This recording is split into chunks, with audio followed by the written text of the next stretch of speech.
Zëdhënësja e antikorrupsionit në PD, Vangjeli, ka denoncuar një rast të rënd të neglizhencës institucionale, ku ndërmarrja e ujësjellësit po penalizon një qytetar në gjendje të rënd shëndetësore dhe ekonomike. Sipas saj, Arben Kalemaj, i diagnostikuar me sëmundje kardiake serioze dhe mbijetues me vetëm 50 euro asistencë në muaj, vazhdon të mbetet pa ujë në banesë. Pavarësisht se qytetari ka shlyer detyrimet financiare, UKT nuk ka proceduar me rilidhjen e shërbimit, duke e lënë atë në një situatë mbijetese.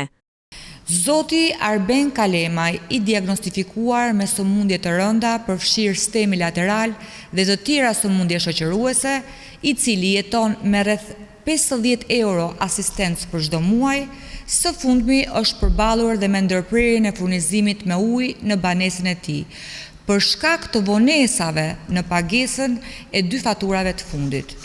Pasi zoti Kalemaj ka shlyer detyrimet e tij, ka kërkuar zyrtarisht rikthimin e furnizimit me ujë në banesë. Sipas tij, drejtuesi i UKT ka konfirmuar se furnizimi do të rikthehet brenda pak ditësh, por kjo ende nuk ka ndodhur. Nëse është kështu, kemi të bëjmë me një rast të papranueshëm të neglizhencës institucionale dhe mungesës së përgjegjësisë ndaj një qytetari që jeton në kushte shumë të rënda, shëndetësore dhe ekonomike.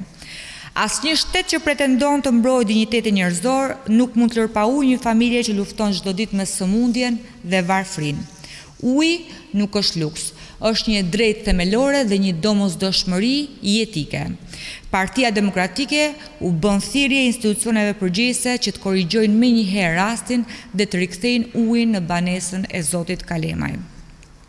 Ne mbetemi të angazhuar për ndërtimin e politikave që vendosin në qendër njeriun, mbrojnë familjet në nevojë dhe garantojnë që shërbimet jetike të mos përdoren kurrë si instrument ndërshkimi ndaj qytetarëve që jetojnë varfëri dhe përballen me sëmundje. Vangjeli e konsideroi këtë trajtim si një akt çnjerëzor.